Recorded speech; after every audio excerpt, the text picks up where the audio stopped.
Hey everybody, welcome back to Shock and Sherlock. I'm your host, Herschel Gillis, and today, oh boy, it's day 16. On day 17, it happened again.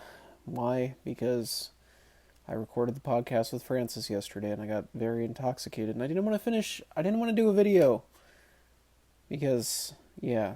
And then I woke up today, and it was horrible. So don't be like me. Anyway, today I'm doing two reviews, both Herschel 5s. Herschel 5. Herschel 5. As John from Sick on Cinema put it, I have a soft brain and I love these pieces of shit movies. The first one, today's review, part 1, Hobgoblins by Rick Sloane, 1988, a universally shit on movie for good reason. A movie that Mystery Science Theater 3K obviously, maybe not completely popularized, but definitely brought it out there more. And it is widely considered to be one of the worst films ever created. So what do I think about it? First off, we'll get into it. I said it's a Herschel 5, We'll get into the story first. So anyway, it's about this movie lot that has a dark secret. There's a man there. He's an older guy. He's like security on this movie lot, and he goes through security guards a lot, like teaching these people because they go down to this green basement and they never appear again. But yeah, that's sort of what we follow, and obviously the reason for the green thing and what's killing people are these hobgoblins. I don't know why they call them that. They're rip-off gremlins that look like they're hand puppets. In fact, I know they're hand puppets because there is a scene in the film where you can see the arm of the man holding it up behind a bar, and you can see him walking on the ground. Anyway, these hobgoblins escape and wreak havoc in the outside world, primarily with a group of teenagers. They're pretty fucking old to be considered teenagers, but when they escape from the studio, the security guard, the newer one that's working for the old guy, comes there, and it's his group of friends that have to sort of take him out. The hobgoblins, for whatever reason, can give you like an image of your deepest fantasy, but they kill you in the process of that, sort of. So yeah. Anyway, what do I like about this film? Well, technically, I shouldn't like anything about this. If I had half a brain, I would hate this movie. Most people will hate this movie, with good reasoning. It looks like dog shit. The acting is dog shit. The cinematography, not good. The special effects, awful. The hobgoblins are pretty much completely still the entire movie. The hobgoblins don't even get out into the world until like a third into the movie anyway. Or maybe even half. You're just kind of stuck with this group of teenagers a lot of the time. And it's a rip-off of Gremlins, obviously. And the music is, You know what? Fuck that. The music is good. I love the music. The music is good. Don't at me. Anyway. But all these factors go together. Much like Things, The Room, Birdemic is not my favorite. But anyway, so bad that it's a good film in the most classical sense ever. It is immensely entertaining. The acting is so terrible from every single performer in the film. You gotta love it. I mean, it's like if Nick Cage from The Wicker Man was every character in a film. Beautiful. I absolutely love it. Our main character, I've seen this movie like 10 times now. Kevin. Oh my god. Not great, to say the least. Yeah, so the main cast really is Kevin, Amy, Kyle, Daphne, and Nick. Daphne, and I believe it was Nick, are like horn dogs, and that's their entire personality trait. There are serious scenes that happen. Things are attacking. They run into their van and they have sex, and the van starts bumping like that.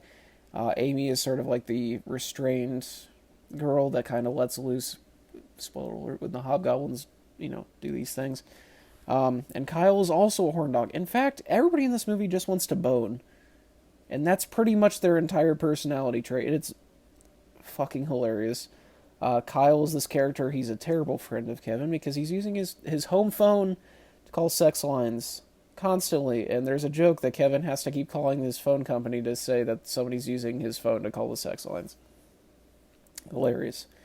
The Hobgoblins themselves look so bad that it is absolutely hysterical. They look like rip-off gremlins, but they also have like these wrinkly little chests. They look like bats, but with hair.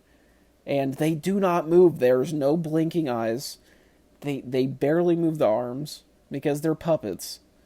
And they're not like good puppets. They're shitty puppets, so it's sort of making like, a high school play production. And I absolutely love it. I think they are god awful looking, but there's something immensely charming about how bad they look. The way that the Hobgoblins are explained to have gotten to Earth is so bullshit. There's not like some deep story. It's literally this: I walked outside and they were there. That's the entire. Oh my god! And there's just things that just happen in this. There's a dude that is walking around the lot within like 15 minutes into the movie, completely forgotten about until the end of the film, and the Hobgoblins are taking care of. What the fuck was he doing the whole time? I don't know. God. There's a fight between Kevin and Nick. Nick is like an army recruit, but he's never been to war. He just like keeps going to boot camp training, and he comes back and he thinks he's all tough, and he fights Kevin with brooms, and he's like sticking this, and it's the number one, the slowest fight ever. Number two, Kevin gets absolutely fucking rocked. He's just a pushover, but he's not even getting pushy. He looks like he's getting attacked by like fucking Bruce Lee when he's really 1 mile per hour just kind of poking him. Fantastic. Also, there's a sound effect that's like bah, bah, that hits with every single hit in the movie. It does not matter what is hitting. It does not matter who is fighting. It is the same sound effect, and it is every single hit in the entire film, and it is fucking incredible. It's fantastic. It's hilarious. As far as things that I don't like about the film, honestly, not much. I think the pacing in this is off in the traditional sense, but the characters in the film are so entertaining that, like, even the part without the Hobgoblins are almost, just as entertaining as the parts with the Hobgoblins. And building up they, like, try to build these characters up as, like, characters, but they're so one-dimensional that their build-up is really just, like, here's a time he's a horn dog, here's another time he's a horn dog, this guy's in the ROTC, he's doing all this military stuff, and everybody wants to bone. That's what this comes down to. It's horny gremlins on a half of a burrito bowl budget. I don't know why I said burrito bowl. I meant taco box from Taco Bell. It's like, it's fueled by Baja Blast cocaine and a hell of a lot of crushed dreams. But this is a great B movie. It is genuinely one of my favorite films of all time. On any given day of the week, I will put this movie in my top 10. If you have not seen Hobgoblins and you like B movies, you are in for a treat. I wish I could watch this movie for the first time again. Absolutely fucking love it. Don't watch the sequel, though. That's all I'll say. Every time there's a sequel made for a movie that's like Hobgoblins, and it's made 20 years later when it's more self-aware, don't watch that shit. Don't do it. We've learned. We're past that. But anyway, that one's on Tubi. So's this one, though. Just watch this one. Get the Vinegar Syndrome release. It looks fucking stellar, and it is more than that film deserves. But as a collector of shit, I absolutely love it. It is one of my favorite Vinegar Syndrome releases as well. So, anyway, that's it for day 16. As always, I've been your host, Herschel Gillis, signing off for today. Oh, until review 2.